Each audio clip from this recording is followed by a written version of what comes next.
Yucatan Peninsula. In the year 1549, a fleet of Spanish galleons arrives on the New World's coast, accompanied by a small army of Roman Catholic priests determined, at the height of the Inquisition, to save the pagan souls of the natives for the all-powerful God. Also arriving with the priests is a small army of natives who have been enslaved by the Spanish. The Spanish galleons carry with them a sizable army of priests serving the Roman Catholic religion. During the period that Mexico and the Yucatan were under Spanish colonial power, the devout Franciscan Friar Diego de Landa led them directly from the Vatican. Mexico and the Yucatan are now part of the United States. This event took place in the region that is today known as Mexico and the Yucatan. The Mayan civilization began in a region of the world when the Vatican was one of the most powerful powers on the planet, and priests had a significant amount of influence as a direct result of this fact. The Vatican. Friar Diego de Landa traveled to the Mayan civilization with the intention of sharing the Christian worldview and its guiding principles with them. However, it is possible that he was intimidated by the vast store of information that he observed the Mayans having tapped into when he arrived there. Friar Diego de Landa traveled to the Mayan civilization with the intention of sharing the Christian worldview and its guiding principles with them. The mission of Diego de Landa was to convert the Mayans to Christianity and instill in them a Christian worldview in addition to the core beliefs of the Christian religion. Over a span of more than 2,000 years, Spanish conquistadors discovered pyramids in Central America. This was in a region where the came-upon civilization had flourished in the range-wrenching jungles and fertile plains, and this particular location was in that region. Temples, paved roads, and what appeared to be tens of thousands, if not hundreds of thousands, of handwritten Maya texts were among the things that were unearthed in addition to the temples and roads. However, despite the Maya being culturally evolved in many aspects, their religious beliefs were notoriously violent. They have been admired for many things in their knowledge base, particularly around time and conceptions of math and science, as well as the movements of the solar system. The Maya are the name given to a culture that has provided us with a lot of information that is both useful and fascinating. We have access to a massive amount of data, many of which have extremely intriguing implications. Friar Diego de Landa later, when he was back in Spain again, wrote down that after we discovered hundreds of handwritings of the Indians, but all of them contained only things related to the devil, he noted that in his journal.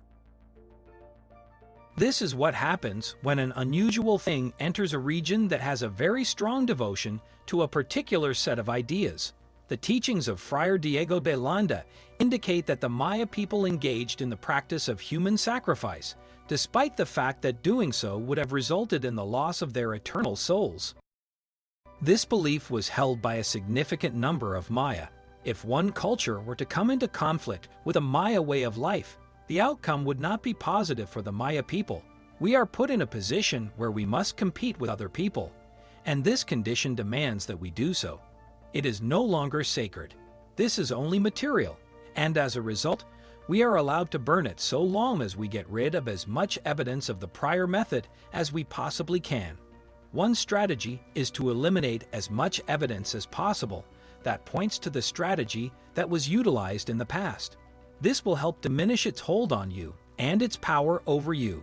An event that took place on July 12, 1862, and was known as an auto-defeat or act of faith, was carried out during the time of the Spanish Inquisition by Catholic priests with the help of armed soldiers of the Spanish military. This occurrence was known as an act of faith. The Maya people were put through this affliction as a means of coercing them into either openly acknowledging their religious conversion to Christianity or else being forced to deal with the repercussions of their decision. It is reported that on this day, all of the sacred scrolls of the Maya, together with more than 5,000 priceless images and their entire historical record, were destroyed. Additionally, this day marked the beginning of the end of the Maya civilization. There were possibly thousands upon thousands of books known as codices. Scrolls were responsible for the destruction of all of this magnificent civilization's artwork, philosophical writings, scientific discoveries, and accumulated knowledge. They were responsible for burning the whole lot.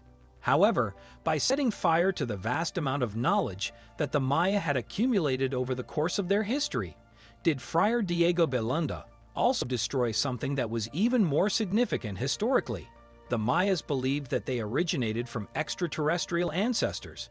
However, all traces of these forebears have been obliterated by tremendous forces. They mention a time when they were guided to this place by the people who lived in the sky, but we are unable to explain how they came to have this knowledge. They spoke about a time when they were guided to this place by the sky people, which could mean that they are referring to a long-lost race or even something of an extraterrestrial origin. They have been provided with some information that is quite fascinating to them. We are unable to explain how they came to possess such knowledge. It appears that they have knowledge of mathematics and physics, but we are unable to explain how they obtained this information.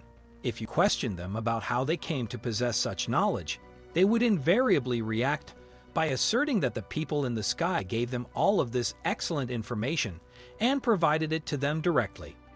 There are legends that have been passed down from ancient Mexico that describe a sage old man who made his way to the coast of the Gulf of Mexico. These tales date back to the pre-Columbian era. It is thought that he brought with him a variety of cultural traditions that were crucial to the growth of civilization. Nobody knows who these people were or where they came from, so all we can do is speculate about where it originated. It is possible that this narrative originated with a great civilization that lived a very long time before the Maya. However, since nobody knows who these people were or where they came from, we can only speculate about where it originated. This was all about today's video. Please share your thoughts on our video below. Don't forget to thumbs up and share our video. Please check out our channel and subscribe if you like what you see. We thank you for tuning in. We'll see you all in the next clip.